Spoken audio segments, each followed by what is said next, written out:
안녕하세요. 크리스천 영상교회 연합의 목사입니다. 오늘은 대형교회가 한국교회를 부패하고 세속화하는 데 앞장서고 있다는 점을 한번 생각해 볼게요.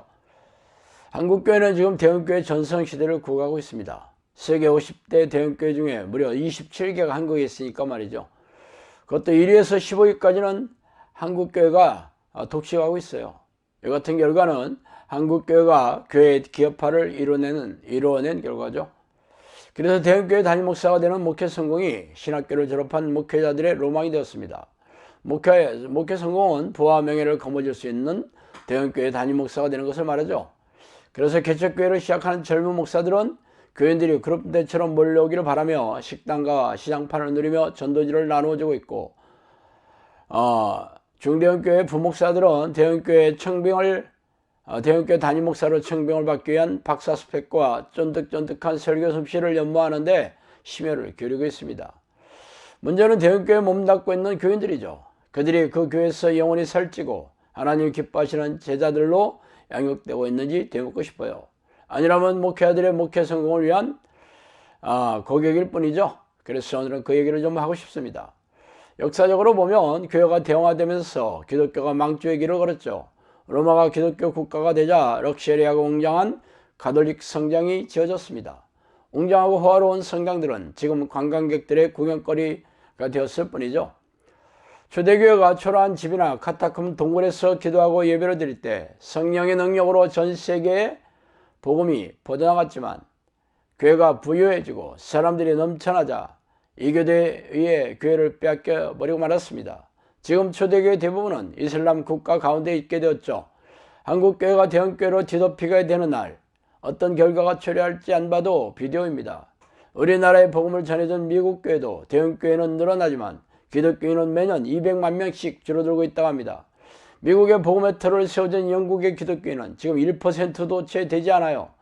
교회가 대형화될수록 극심한 타락과 세속화가 빠르게 이어지고 있다는 것은 그동안의 교회 역사가 잘 말해주고 있습니다. 말하자면 대형화 되어가고 있는 한국교회가 쇠락의 가파른 길로 접어들고 있는 중이 되겠죠. 실제로 미국에서 이런 일이 있었다고 합니다. 사업하는 아버지가 목사 안수를 받은 개척교회를 시작하려는 아들에게 이렇게 훈수했다고 합니다. 얘야, 성경적으로 목회를 해봐야 평생 몇백 년 끌고 다니는 구멍가게 교회밖에 하지 못한다. 지금은 시장 원리가 지배하는 자본주의 시대다. 주먹구구식 구멍가게가 아니라 유통구조를 확대하는 백화점 시대이지, 교회도 기업 경영 원리를 도입하면 재벌 교회로 부흥시킬 수 있단다. 투자하는 셈치고 내가 넉넉히 자금을 대줄 테니 너는 이렇게 해봐라.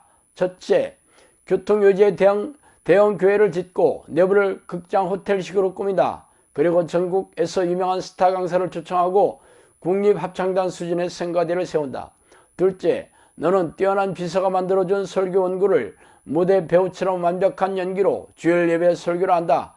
그러면 금방 매스컴의 주목을 받는 스타 목사가 될 것이다. 셋째, 교인 훈련을 부교육자들에게 하도록 해라. 새로 나오는 교인들을 세뇌 교육식으로 성경을 가르치게 하고 구역을 점조직화로 묶어라. 교회 안에 연령별, 계층별, 직업별 소그룹을 만들어 그들이 서로 교제하고 만족하게 만들어 교인을 빠져나가지 못하게 해라.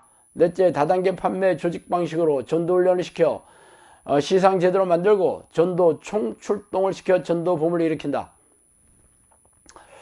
자, 이렇게 말했다고 합니다. 참 기가 막힌 일이죠.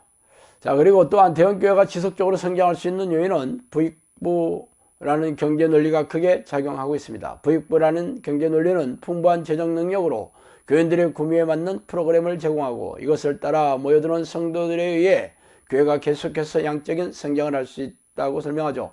이러한 성장 과정은 담임 목사의 개인의 카리스마와 설교 등이 과거와 같이 성장을 좌우하기보다는 교회의 다양한 프로그램을 만들어내고 유지할 수 있는 기획력이 있느냐 없느냐로 승패를 가리게 될 것입니다. 한국교회는 규모가 크고 자금에 민감하게 반응을 하죠. 특별히 교회 크기와 교세가 목회에 대한 성공 여부를 결정하는 척도가 되고 있어요. 교회도 자본주의 경제 논리가 그대로 적용되고 있기 때문이죠. 그래서 오늘날의 교회는 교인들의 입맛에 맞는 교회가 되는 것에 초점을 맞추고 있습니다.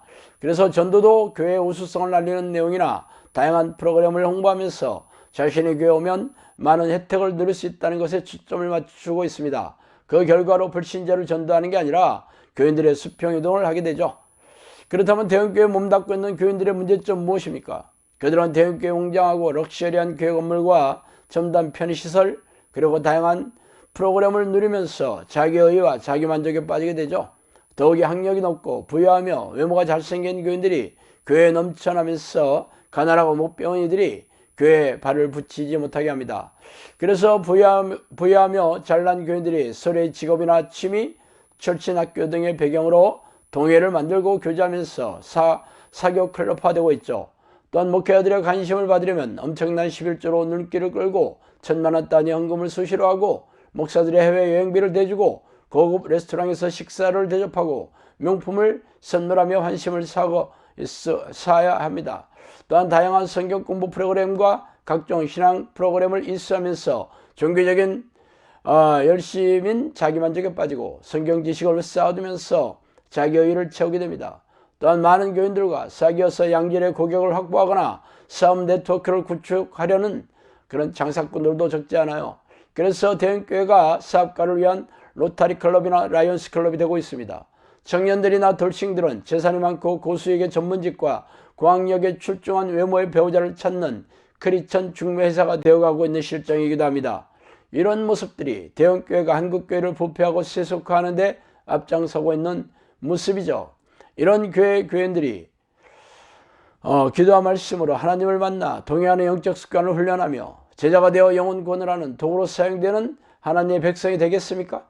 결론적으로 웅장하고 럭셔리한 대형교회 다니는 교인들은 대부분 자기의와 자기만족에 빠져 하나님을 잊고 살게 될 수밖에 없죠. 그러니 이들이 심판대에서 어떤 처벌을 받게 될지 어렵지 않게 할 수 있습니다. 자, 오늘 여기까지 하겠습니다. 감사합니다.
너희가 하는 사역은 이례적인 사역으로 귀신 축출 사역을 포함해서 귀신들의 활동성을 알리는 사역이다.